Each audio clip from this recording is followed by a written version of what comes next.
고통하기 온 몸과 마음을 시험케 하는 것을 보게 됩니다. 저는 어릴 때 가끔 집에서 저녁에 마당에 돗자리를 깔아놓고 수박과 얼음으로 만든 합채를 먹었던 어린 시절을 기억합니다. 또한 더우면 바가지에 물을 담아 등목했던 시절도 기억합니다. 요새 같은 더위에 참 어릴 때의 생각이 나기도 하고요. 참 마포에서 그곳에서 살았지만 저희들 어릴 때는 이 수돗물이 없어서 공동 수돗물에서 돈 주고 사올 때도 있었고요. 또 이 운물물에서 떠오면서 살 때도 있었습니다. 그 후에 이 수돗물에서 물이 나온다는 것이 얼마나 행복한지, 또 등목했던 것이 얼마나 행복한지, 또 각 가정마다 그때 어려서 그런지 선풍기 하나는 그 당시에는 진짜 그 제일 많은 그런 시대였습니다. 그럼에도 불구하고 식구들이 오손도손 모여서 여름에 부채질하면서 모기 쫓아내면서 보냈던 그런 시절을 잠깐 생각을 해보았습니다. 최근에 낮에는 40도 넘나들고 아침에는 30도를 넘나듭니다. 아침 운동을 좋아하는 분들은 정말 쉽지 않습니다. 또한 밤에는 더운 열대야로 에어컨 없이는 정말 힘들어하는 그 모습을 보게 됩니다. 또한 에어컨을 밤새 틀어놓자니 누진세라는 것이 걱정이 되어서 참 이게 틀어도 걱정, 안 틀어도 걱정. 참 110년 만에 찾아온 더위라고 하는데 최근에 해수욕장에서는 낮에는 한산하다고 해요. 물의 온도가 30도가 나오니까 들어가 봐도 더우니까 낮에는 한산하다고 해요. 워낙 또 밖이 더우니까. 그리고 밤에는 인산인해를 이른가 봐요. 이 더위 때문에 지금 문화가 바뀌어져 가고 있다고 걱정하고 있습니다. 더위로 인해서 밤에 PC방이 잘 되고 극장이 매진이 되고 커피점들이 자리가 없을 정도로 인기라고 합니다. 이런 더위에, 이런 무더위에 여러분과 참 함께 살아가면서 뭔가 얼음 냉수 같은 시원케 하는 그런 게 있으면 얼마나 좋을까. 저하고 가까운 지인이 에어컨을 이번에 하도 더워서 그 안방에 설치를 해가지고 신청을 했는데 에어컨은 왔는데 설치해주는 사람이 일주일째 안 온다. 무슨 말인지 이해되겠죠? 에어컨은 도착했는데 설치해주는 사람이 안 와가지고 일주일. 그래서 찬바람이 불면 다시 물르려고 한다고 그런 말도 하고 있습니다. 정말 대단한 더위에 한 주 동안 어떻게 살았는가 하는 것을 보게 되면 참 여러분 이렇게 만난 게 진짜 감사합니다. 우리 옆 사람과 좀 교차 살아와서 감사합니다. 정말 이 모두의 더위에 고생 많이 했습니다. 오늘 특별히 이런 그 얼음 냉수 같은 그런 사람을 만나면 얼마나 좋을까. 지금 매사에 이렇게 덥기 때문에 남편 말 한마디 잘못했다가는 아내에게 큰일 나는 그런 시대에 우리가 살아가고 있습니다. 그래서 서로 우리는 조심해야만 됩니다. 또 수련회 때도 서로 조심하시기 바랍니다. 큰일 나. 뚜껑이 열리면 큰일 나. 이게 더위 때문에 그렇거든요. 그러니까 조심하시기 바라고요. 이럴 때 얼음 냉수 같은 사람이 있다면 얼마나 좋을까. 그런 것을 생각하면서 좀 마음을 시원케 하는 사람이라는 제목을 가지고 말씀을 나누고 합니다. 첫째, 이 무더위에 마음을 시원케 하는 사람이 누굴까? 오늘 16장 14절에 보면 너희 모든 일을 무엇으로 행하라 그랬어요? 무엇으로? 사랑으로 행하라. 어떤 사람이 상대방의 마음을 시원케 할까? 결국은 무슨 일을 하든지 사랑으로 하는 사람, 무슨 일을 하든지 예수님의 사랑을 가지고 섬기는 사람, 찬양을 하든지 성가대를 하든지 봉사를 하든지 식사당부를 하든지 무엇을 하든지 그 사랑을 가지고 섬길 때 그 땀방울이 다른 사람의 마음을 시원케 하는 것을 보게 됩니다. 그렇지 않게 됐을 때 이런 무더위든 또한 더위가 없던 사랑 없이 하는 수고는 때로 자기 마음이 들지 않았을 때 화를 내기도 하고 짜증내기도 하는 경우들을 보게 되고요. 또 교회 안에서 함께 섬기면서 화를 내는 상대방의 마음을 힘들게 하는 경우들을 보게 됩니다. 그러니까 우리가 주님을 섬기되 어떤 동기로 어떤 마음으로 봉사하고 섬기느냐. 남들이 볼 때 정말 그 화장하고 온 것도 다 지워지는 땀방울 때문에 그런 속에서도 수고하는 분들이 계시거든요. 그럴 때도 어떤 분은 그것을 즐거이 기쁨으로 하는 사람이 있고 어떤 분은 그런 부분을 가지고 짜증내고 힘들어하는 분들이 있는데 왜 그럴까? 결국 그것은 사랑의 마음으로 섬기느냐 그렇지 않느냐, 또한 상대방과 어떤 경쟁하는 마음으로 부득이하는 마음으로 하느냐 즐겁고 기쁜 마음으로 하느냐에 따라서 상대방의 마음을 시원케 할 수도 있고 오히려 상대방을 긴장하게 만들고 불안하게 만들고 부담되게 만들 수도 있더라 하는 말입니다.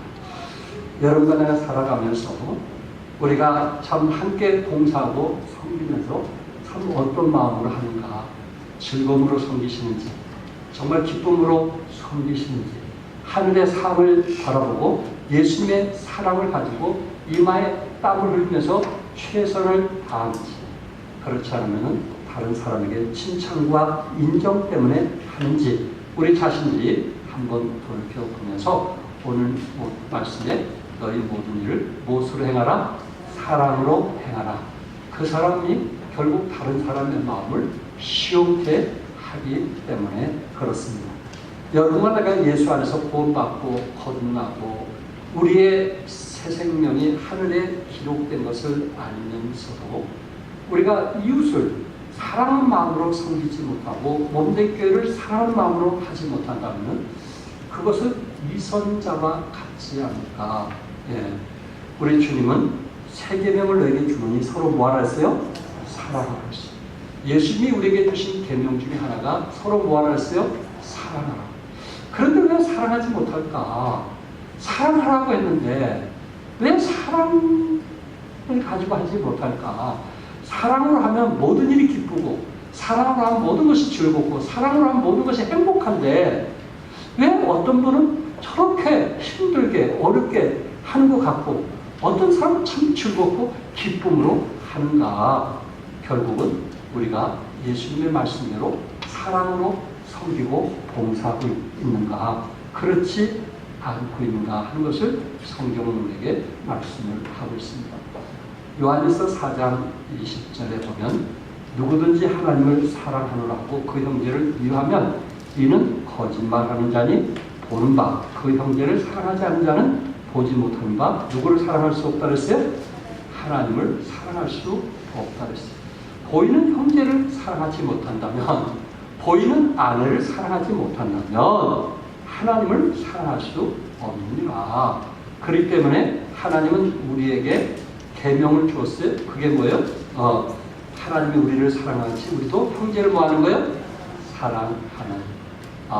몸된 교회를 사랑하는, 또한 이웃을 사랑하는, 사랑해서 섬기는 참 그런 가정 얼마나 아름다울까. 미국의 39대 대통령 지미 카터, 이분은 원래 신실한 크리스찬인 거 아시고 있죠? 지금도 대통령직을 그만두고 그 부부가 자기가 섬겼던 작은 교회에서 아주 열심히 섬기고 있어서 관광객들이 많이 온다고 해요. 이분이 어떤 분이길래 대통령직을 그만두고도 그렇게 교회를 섬긴다. 그래서 그 교회는 오히려 성도보다 관광객이 주일을 더 많이 온다는 그런 얘기도 있는데, 이분은 워낙 성격상 원칙주의고, 그리고 누구와 시간을 약속하면 아주 철저히 지키는 그런 분이십니다. 그가 약속 한 것만큼은 아주 철저히 지키는, 혹시 그것을 지키지 못하면 아주 자신이 스스로 힘들어하는 그런 사람인데, 그 부인 로잘리라고 하는 여사는 좀 삶이 여유가 있고 그리고 뭔가 매사에 여유롭게 살다 보니까 늘 이 약속 시간이 늦는다고 합니다.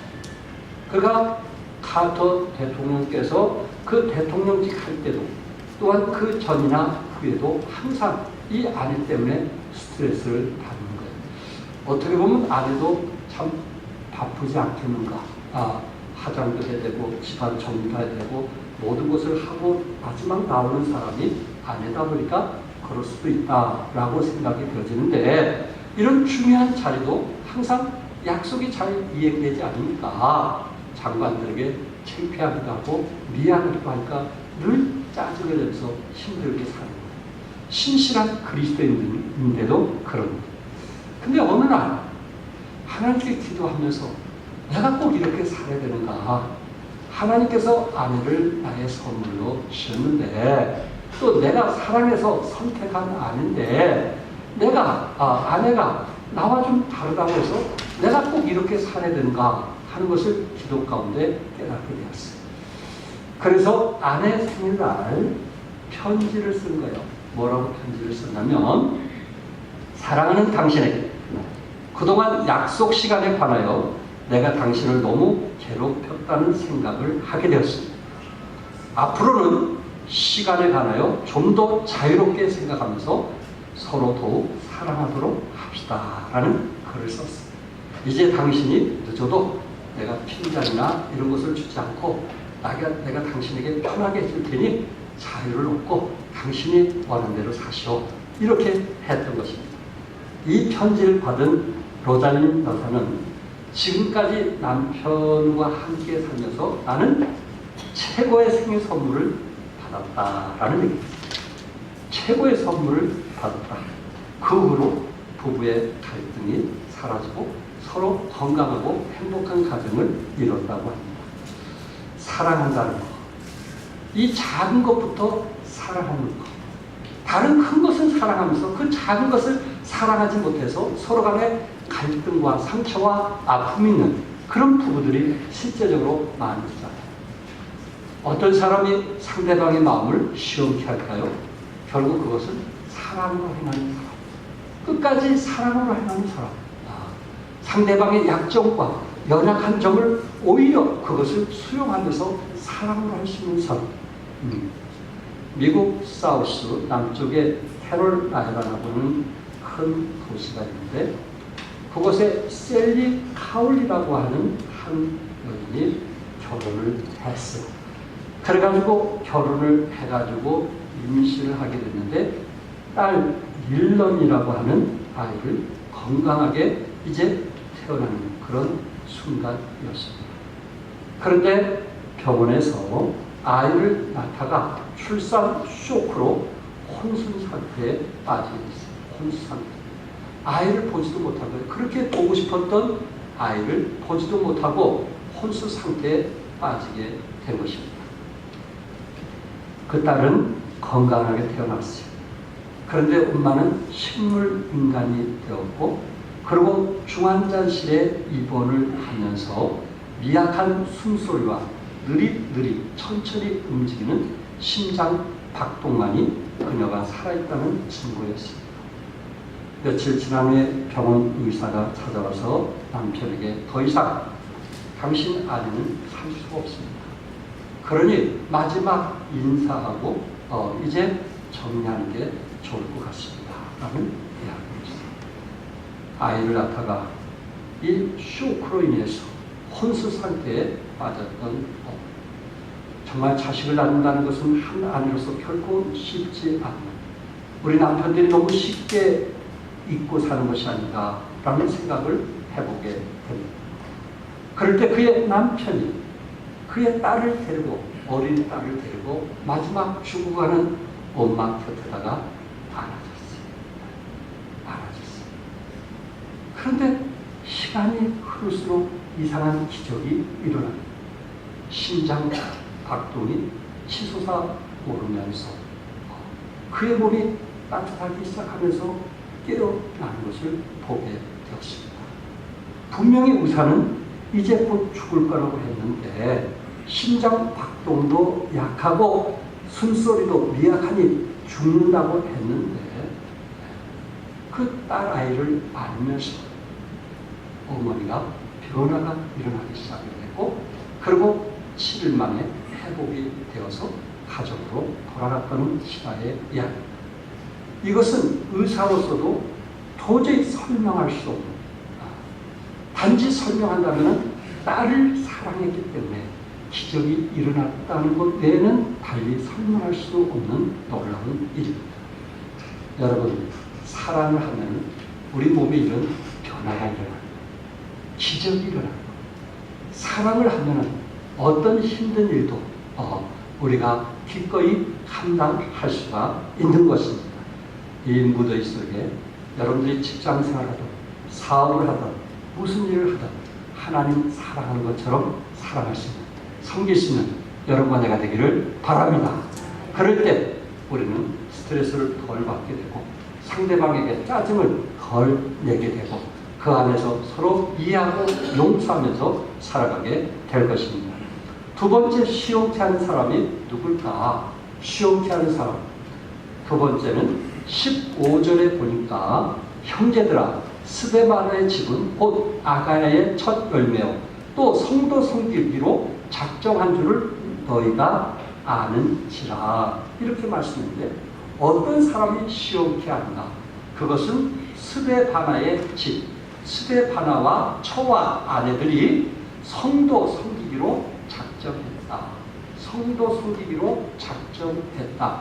이 스데바나는 이 고린도 전에 아덴이라고 하는, 지금은 아테네라고 하는데 철학의 도시, 지식의 도시인 아테네에서 사도 바울을 만나고 그곳에서 복음을 듣고 예수님을 믿게 된 사람입니다. 사도 바울은 이 철학자들이 바울이 말한 것이 신통해서 아레오파고라고 하는, 지금은 이 아레오의 언덕이라고 하는데 이 철학자들이 아래의 언덕에서 지식을 자랑하고 그곳에서 논쟁을 많이 했다고 합니다. 그 밑에 보면은 이렇게 이 교육관처럼 이 교실들이 이렇게 높은 데가 있는데 저희들이 그 언덕에서 그 밑에 보니까 그 교실을 봤는데 거기에서 철학을 가르치는 그 건물을 저희들이 보고 오기도 했습니다. 어쨌든 그 언덕에서 사도 바울이 그 당시 스토아 철학자들과 거기에서 그 논쟁을 하게 되었고 사도 바울은 부활하신 예수님을 증거하게 되었고 그리고 이 철학자들은 그들이 믿는 신 외에 또 다른 신이 있어서 신기하게 서로 대화를 나누게 되었던 것입니다. 그런데 최고의 지성인이 사는 그 아테네에 미신과 무상이 참 많았다 하는 것은 참 우리가 이해하기 어려운 부분입니다. 어쨌든 여기에서 오늘 본문에 나온 스데바나는 예수님을 믿게 되었고 그리고 그곳에서 경건한 유대인들도 예수님을 믿게 되었을 때 사도 바울은 거기서 우상 숭배하는 그러한 자들이 너무 많고 우상 건물들이 너무 많아서 거기서 떠나서 고린도로 오게 되는데 그곳에 누가 왔어요? 스데바나라고 하는 사람이 같이 오면서 그의 처와 자기 자식들까지 고린도 교회 성도 섬기기로 작정하면서 함께 섬겼던 그는 누구였어요? 아가야의 첫 열매였어요. 이렇게 참 첫 열매들이 성경에 보면 아주 성실하게 충실하게 그 교회에서 평생 아름답게 섬기는 모습을 보게 됩니다. 아가야는 어디예요? 그 당시 로마의 행정부로서 그리스도를 말하고 있고 그 당시 그리스도의 수도는 어디냐면은 고린도였어요. 고린도. 지금은 아테네라고 하지만 그 당시는 고린도가 수도였는데 그 고린도에 와서 이제 사도 바울은 1년 6개월 동안 복음을 전하면서 그리고 고린도 교회를 세우면서 그리고 성도들이 그곳에 늘어나게 되었을 때 스데반은 무엇을 섬기기로? 성도 섬기기로 작정했다. 이렇게 말씀하고 있습니다. 여러분 루디아는 빌립보 교회의 첫 열매죠. 그 유럽의 첫 번째 교회가 빌립보 교회였습니다. 루디아라는 여인이 거기서 첫 열매로 구원받은 후에 교회를 세우게 되었고 그 교회를 통해서 이제 구원받은 역사가 일어났던 것처럼 고린도의 스데바나는 고린도의 첫 열매였고 그가 구원받고 그 은혜 너무 감사해서 누구를 섬기기로? 성도들을 섬기기로 작정했다. 그것은 그 스데바나뿐만 아니라 그의 아내와 그의 식구들, 자녀들까지 스데바나의 집은 복음을 통해서 거듭난 것이 너무 감사해서 그 성도들을 섬기기로 작정했다. 대단한 거 아닐까요? 성도들을 섬기고 성도들을 위해서 기꺼이 헌신하고 함께 해왔던 여러분들처럼 그런 마음으로 섬겼던 겁니다. 그런데 성경에 스데바나 같은 사람은 어떻게 하라고 말씀했어요? 16절에 이 같은 사람들과 또 함께 일하며 수고하는 모든 사람에게 뭐하라? 순종하라. 순종하라. 그런 사람을 귀히 여기고 존중하고 순종하라. 우리 종합교회에 그런 분들이 많잖아요. 그런 분들이 많잖아요. 네. 어떤 사람은 말씀으로 양육을 통해서 시험케 하는 분들도 있고, 어떤 사람은 찬양을 통해서 시험케 하는 분들도 있고, 어떤 사람은 물질을 드림을 통해서 시험케 하는 사람도 있고, 우리는 각자 은사대로 시험케 하는 사람들인데 그런 사람들을 귀히 여기고 존중하며 순종하라 이렇게 말씀을 했던 것입니다. 참 성도들을 섬기기로 작정한 사람, 그 사람들이 바로 목회하는 사람의 시험케 하는 사람. 우리는 그분들을 존중해요. 그분들을 귀히 여겨야 돼요. 결정권이 있다면 그분들이 우선순위로 해야만 될 것입니다. 히브리서 13장 17절 우리 다 같이 한번 읽겠어요. 시작. 그들은 너의 영혼을 위하여 경성하기를 자신들이 형상할 자의 것 같이 하느니라. 그러나 하여금 즐거움으로 그것을 하게 하고 근심으로 하게 하지 말라. 그렇지 않으면 너에게 유익이 없느니라. 너희를 인도하는 자들에게 뭐하고 순종하고 복종하라. 그렇게 말씀을 했습니다. 정말 다른 사람을 위해서 섬기기로 작정한 사람. 우리 종합교회 많이 있잖아요. 얼마나 아름다우십니까? 유병현 목사님이 강석교에 있을 때 중고등부를 섬겼어요. 그때 중고등부 책임 집사님이 한 분이 계셨어요. 근데 그분이 항상 수련회 때고 어느 때고 항상 아이들에서 참 먹을 것을 싸가면서 정말 섬기는, 마음을 다해서 섬기는 그런 분이었습니다. 그런데 이런 얘기를 하는 거예요. 아빠, 그의 딸이 고3인데 조금 이제 건강이 안 좋다는 거예요. 그런 얘기를 하는 거예요. 그러면서도 건강이 안 좋은데 그러면서도 아주 기꺼이 학생들의 유익과 학생들을 위해서 기꺼이 섬기는 것이 자기는 전도사로서 늘 도전이 되었고 그분만 보면 더 열심히 일을 해야겠다 그런 마음을 갖게 만들더라고요. 사역자에게 더 열심히 일하도록 만드는 사람이 바로 그분이었다라는 얘기를 합니다. 그분이 성도들을 섬기는 사람, 그분이 시험케 하는 사람이구나. 그렇구나. 교회 바로 그런 사람이 있구나. 시험케 하는 사람이 있구나. 바로 2000년 전에도 스데바라고 하는 분은 자기 아내와 자식들이 기꺼이 교회에 헌신돼서 시험케 하는 사도 바울은 이런 사람에게 순종하라 이렇게 말씀을 하고 있습니다. 그래서 여러분과 나도 그리스도 안에 살아가면서 좀 더 시험케 하고 여러분과 내가 기쁨으로 섬기고 사랑으로 섬기면서 좀 다른 사람에게 뭐하는? 시험케 하는 그런 마음이 우리에게 필요하지 않을까. 끝으로 세 번째, 부족한 것을 채워주는 사람이 있어요. 17절에 보니까 부족한 것을 채워주는 사람인데 여기는 고린도 교회 세 사람이 나오는 거예요. 스데바나, 부드나도, 아가요. 이 세 사람이 온 것을 기뻐하느니, 사도 바울은 이들이 온 것을 뭐하느니? 기뻐하느니. 이들이 사도 바울을 만나러 온 거예요. 기뻐하느니 그들이 너희의 부족한 것을 채웠습니다. 그러니까 고린도 교회의 부족한 것을 뭐한 사람이에요? 채운 사람이에요. 시험케 한 사람은 어떤 사람인가? 교회의 부족함을 채운 사람. 내 가정을 뛰어넘어서 성도들의 부족함을 채우는 사람.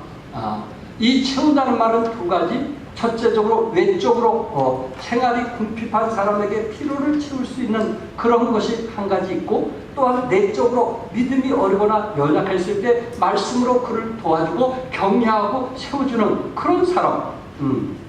영적으로나 육적으로나 피로를 채워주는 사람이 스데바나와 부두나도와 아가이고, 왜 이 세 사람의 이름을 여기에서 제시했을까? 그것은 교회에서 이 사람을 뭐 해주라고요? 알아주라는 말이에요. 여러분이 알고 있는 것처럼 이미 고린도 교회는 바울파, 그리스도파, 게바파, 이렇게 또 아볼파, 네 파로 나눠져서 성경에 나온 교회 중에 문제가 많은 교회가 어느 교회인지 아시죠? 고린도 교회. 서로 다 잘난 사람만 나온 거예요. 서로 다 잘났다는 거예요.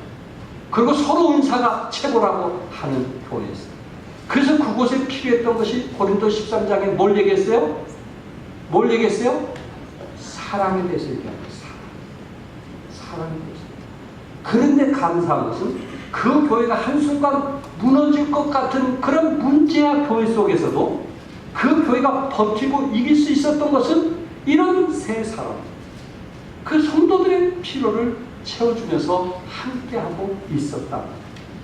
그러니까 너희들만 잘났다고 하지 말고 진정으로 숨어서 섬기는 이런 사람을 너희들이 뭐하라?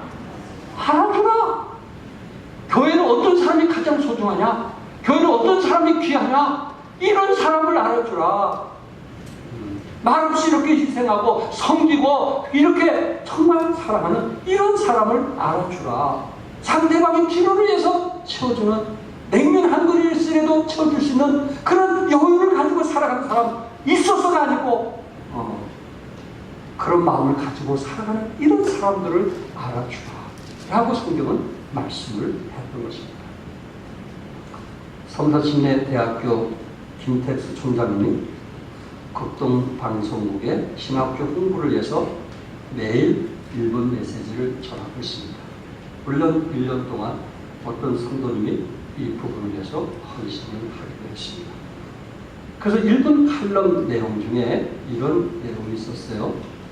데이비 링이라고 하는 목사님이 계시는데, 이분이 그가 고등학교 졸업하고 신학교에 들어가기 위해서 어느 신학교의 문을 두드렸을 때 내성마비 중증 환자라는 이유로 설교자로 부족하니 당신은 신학교에 들어올 수 없습니다라고 거절을 당했다고 합니다.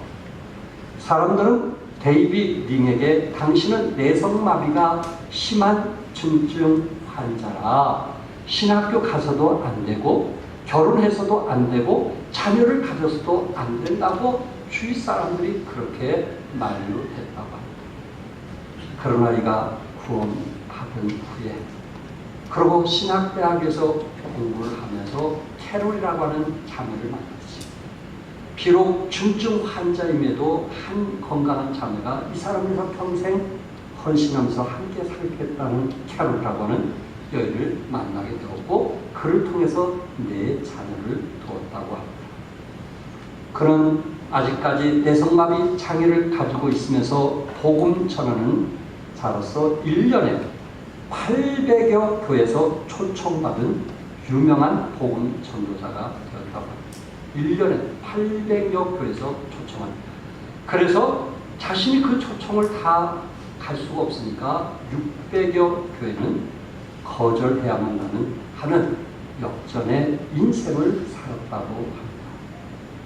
데이비 링은 심한 내성마비 장애로 인해 설교자로 부족하다 하며 20년 전에 입학을 거절했던 미국 동부에 있는 리버티 신학에서 명예 박사학위를 받게 되었고 그곳에서 2만여 명이 모인 청중연합회에 이런 설교를 시작했다고 합니다. 나는 내성마비 장애가 있습니다. 여러분의 장애는 무엇입니까? 하나님께는 아무것도 장애가 되지 않습니다. 하나님은 나와 같이 별 볼 일 없는 사람을 택하셔서 특별한 사람이 되게 하신 것처럼 어떤 장애를 가진 사람도 하나님께서 아름답게 만들어 가십니다. 아멘.